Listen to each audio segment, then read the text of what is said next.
রোজ আপনাদের সামনে রাজনীতির কথাই বলি, কিন্তু আজকে আমি আপনাদের সামনে আমাদের বাংলার সম্মানের কথা নিয়ে এসে হাজির। হ্যাঁ, আমি তোমাদের রিকো ভাই। যারা আমাকে ইউটিউবে দেখছো তারা অবশ্যই সাবস্ক্রাইব করে রাখো, যারা আমাদের ফেসবুকে দেখছো তারা ফলো করে আমাদের সঙ্গে থাকো। আপনারা সকলে জানেন, উত্তরপ্রদেশ হোক কিংবা দিল্লির ওই জমিদার বিজেপির নেতারা যখন বাংলায় ভোট অনুষ্ঠিত হয় তখন কিন্তু তারা বাংলায় আসা যাওয়া লেগেই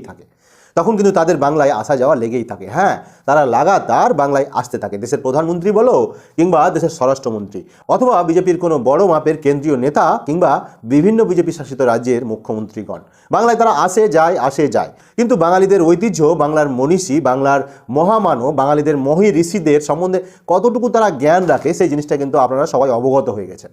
সম্প্রতি দেশের প্রধানমন্ত্রী নরেন্দ্র মোদীজি আমাদের পরম শ্রদ্ধেয় শ্রী শ্রী রামকৃষ্ণ পরমহংস দেবকে মোদীজি কি বলে ডেকেছেন জানবেন না? স্বামী রামকৃষ্ণ বলে ডেকেছেন দেশের প্রধানমন্ত্রী নরেন্দ্র মোদীজি।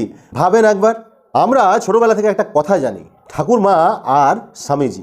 ঠাকুর হলেন শ্রী রামকৃষ্ণ, মা হলেন সারদা দেবী এবং স্বামীজি হলেন বিবেকানন্দ।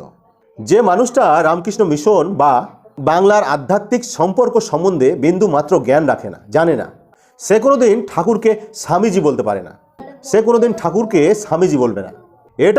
এটা কেবলমাত্র ভুল নয়, এটা বাঙালিদের ঐতিহ্যের প্রতি চরম একটা অপমান। কিন্তু এই বিজেপি নেতাদের ভুল নতুন কিছু নয়, এরা তো লাগাতার বাংলার মনীষীদেরকে যখন খুশি যেখানে খুশি অপমান করে যায়, অবজ্ঞা করে যায়। এটা এদের কালচারে পরিণত হয়েছে। কিছুদিন আগে স্বরাষ্ট্রমন্ত্রী অমিত শাহ কি বলেছিলেন রবীন্দ্রনাথ ঠাকুরকে, মনে আছে আপনাদের? রবীন্দ্রনাথ ঠাকুরকে তিনি রবীন্দ্রনাথ স্যান্নাল বলে ফেলেছিলেন, আমরা কেউ ভুলে যাইনি।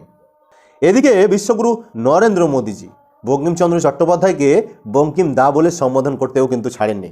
হ্যাঁ, সব মনে আছে আমাদের। এমনকি এই বিজেপির আইটি সেলের নেতারা বলে ফেলেন বাংলা কোনো নাকি ভাষাই নয়। হ্যাঁ, আর কখনো কখনো দিল্লি পুলিশ কি বলেছেন জানেন না? কখনো দিল্লি পুলিশ বলেন বাংলা ভাষা নাকি বাংলাদেশি ভাষা। হ্যাঁ, বাংলা যারা কথা বলে তারা নাকি বাংলাদেশি। দিল্লি পুলিশের কাছে এই জিনিসটাও আমরা কিন্তু শুনেছি। আমি বিজেপি নেতাদের একটা কথা জিজ্ঞেস করতে চাই, এই যখনই ভোটের সময় আসে তখনই আপনাদের এই বাঙালি মনীষীদের কথা মনে পড়ে, অথচ সেই বাংলার বিখ্যাত মনীষীদের নামগুলোই আপনারা জানেন না, তাদের ইতিহাস জানেন না। আমাদের মুখ্যমন্ত্রী মমতা বন্দ্যোপাধ্যায় তো ঠিকই ধরেছেন, এই বিজেপি নেতাদের কাছে আমাদের বাংলার মনীষীরা শুধুমাত্র কেবল ভোট প্রচারের একটা অংশ। আসলে এই বিজেপি নেতাদের মনে বাংলার সংস্কৃতি, বাংলার ভাষা, বাংলার মনীষীদের জন্য কোনো সম্মান নেই, আছে শুধু অহংকার আর দাম্ভিকতা। শুনুন, ওই বহিরাগত বিজেপির নেতারা বাংলা নিজের সংস্কৃতি নিয়ে আপনাদের কাছে কখনোই জ্ঞান নেবে না।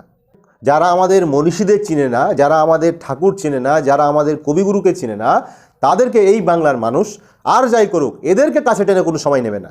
বাংলার মনীষী আর এই বাঙালিদের বাংলাকে ছোট করা বন্ধ করুন এবং আপনাদের যে নাটক আপনারা শুরু করেছেন মনীষীদের দিয়ে ভোট চাওয়ার নাটক, এই বাংলার মনীষীদের সম্মান আর ভোট চাওয়ার নাটকের মধ্যে যে তফাৎটা বিজেপির, সেটা আমরা স্পষ্ট ধরে ফেলেছি এবং আগামী দিনে বাংলার সকল জনগণ ধরে ফেলবে। বাঙালিকে অপমান, বাংলার মনীষীদের অপমান, এর কড়া জবাব বাংলার মানুষ আগামী 26শে নির্বাচনে দেবে।